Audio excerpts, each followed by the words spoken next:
अस्सलामुअलैकुम respected students.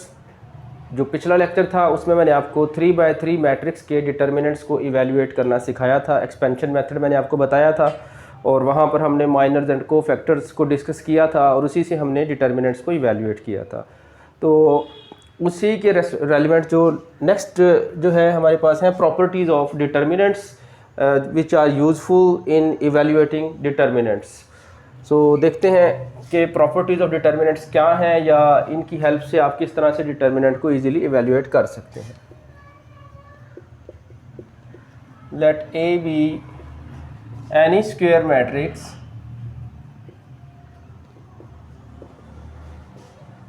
Then property number 1 is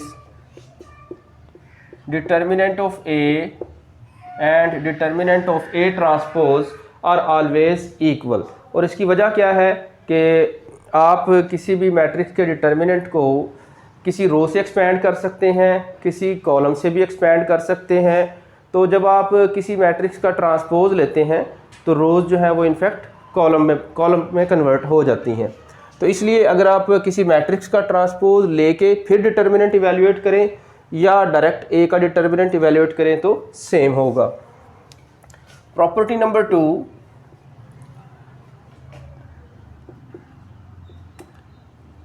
property number 2 ये है कि अगर आप किसी matrix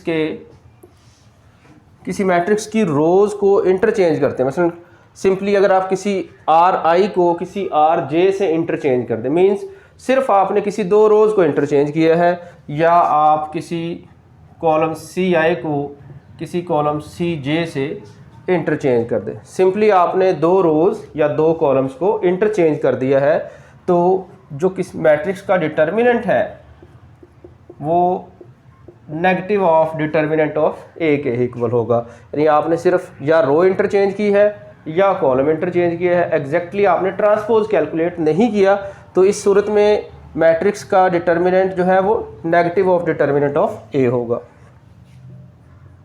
property number 3, property number 3 ये है कि अगर आप किसी मैट्रिक्स को किसी स्केलर से मल्टीप्लाई करते हैं, ठीक है, किसी भी मैट्रिक्स को अगर आप स्केलर से मल्टीप्लाई कर दें और फिर उसका डिटर्मिनेंट इवेलुएट करें तो K power N, N mean order of A, तो जिस ऑर्डर का मैट्रिक्स होगा उतनी के की पावर जो है वो कॉमन आ जाएगी। तो किसी मैट्रिक्स को किसी स्केलर से मल्टीप्लाई करके अगर आप डिटर्मिनेंट इवेलुएट करेंगे तो वो K power N into determinant of A, और N mean order of A है। प्रॉपर्टी नंबर 4, प्रॉपर्टी नंबर 4 ये है कि अगर आप किसी मैट्रिक्स की जो कोई एक रो या कोई एक कॉलम दो या दो से ज़्यादा एंट्रीज़ का अगर सम है तो आप उस डिटर्मिनेंट को दो या जितनी भी एंट्रीज़ का सम है उतने डिटर्मिनेंट्स में लिख सकते हैं। फॉर एग्जांपल अगर आपके पास a1 plus a2 a3 plus a4 a5 a6 let's say ये आपके पास डिटर्मिनेंट है, तो आप इस प्रॉपर्टी के मुताबिक इसको यूँ लिख सकते हैं a1 a5 a3 a6 plus a2 a4 a5 a6। सो जो कॉलम 1 था वो दो एंट्रीज़ का सम था, तो हमने बेसिकली दो डिटर्मिनेंट्स लिख दिए हैं। तो इस तरह से अगर आप देखें कि कोई रो या कोई कॉलम, ये रो में भी हो सकता है, ये तो दो एंट्रीज़ का अगर सम है तो हम उसे दो डिटर्मिनेंट लिख सकते हैं। इनफैक्ट यहाँ पर अगर n एंट्रीज़ हैं, इधर भी n एंट्रीज़ हैं, तो आप इसको n एंट्रीज़ को सेपरेटली जो है वो डिटर्मिनेंट्स n डिटर्मिनेंट्स के तौर पे लिख सकते हैं। प्रॉपर्टी नंबर 5, प्रॉपर्टी नंबर 5 जो है बेसिकली वो आप स्टार्ट में भी लिख सकते थे, प्रॉपर्टी नंबर 2 के शेप में भी लिख सकते थे। प्रॉपर्टी ये है कि अगर किसी मैट्रिक्स में कोई एक रो सम आर आई और जे, प्रॉपर्टी नंबर 5 ये है कि अगर किसी मैट्रिक्स में कोई एक पूरी रो या कोई कॉलम जो है वो 0 के इक्वल आ जाए। 0 के नीचे मैंने लाइन लगा दी है क्योंकि ये रो है, तो इट्स 0 मीन कि पूरी रो 0 है या पूरा कॉलम 0 है। तो अगर किसी भी जो स्क्वायर मैट्रिक्स है उसमें कोई एक पूरी रो या एक पूरा कॉलम 0 आए तो इस सूरत में डिटर्मिनेंट जो है वो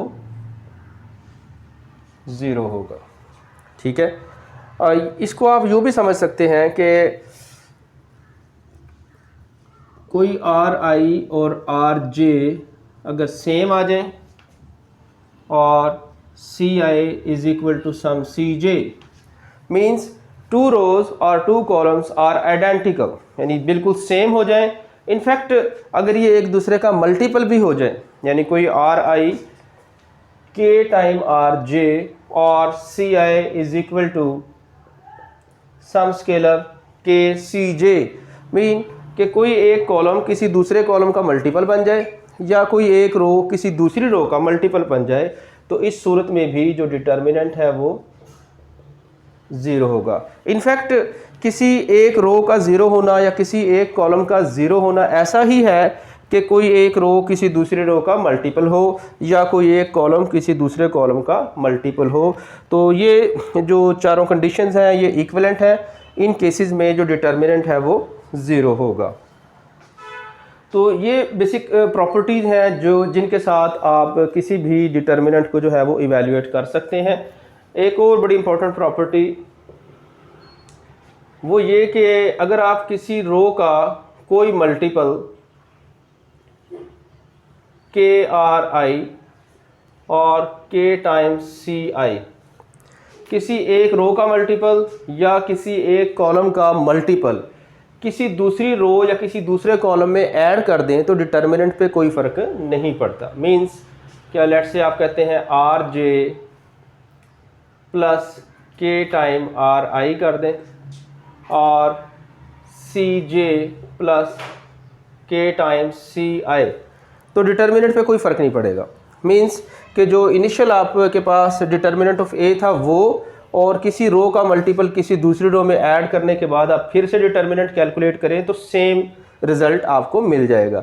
इसी तरह जो किसी कॉलम में भी अगर आप किसी दूसरे कॉलम को ऐड कर दें या उसका कोई मल्टीपल ऐड कर दें, और मल्टीपल से मुराद यहाँ पर के मल्टीपल से मुराद है कि के नेगेटिव भी हो सकता है, के पॉजिटिव भी हो सकता है। मींस आप 2 रोज़ का डिफरेंस किसी मल्टीपल के साथ भी ले सकते हैं, इसी तरह 2 कॉलम्स का डिफरेंस किसी मल्टीपल के साथ भी ले सकते हैं। अगर आप ये ऑपरेशन किसी डिटर्मिनेंट के ऊपर अप्लाई करते हैं तो डिटर्मिनेंट पे कोई फ़र्क नहीं पड़ेगा। तो स्टूडेंट्स ये वो प्रॉपर्टीज़ हैं जिनके साथ आप डिटर्मिनेंट्स को इवैल्यूएट कर सकते हैं। सम टाइम आपको विदाउट एक्सपेंशन डिटर्मिनेंट इवैल्यूएट करने के लिए कहा जाता है, तो उस सूरत में आप इन प्रॉपर्टीज़ की मदद से जो है वो डिटर्मिनेंट को इवैल्यूएट कर सकते हैं।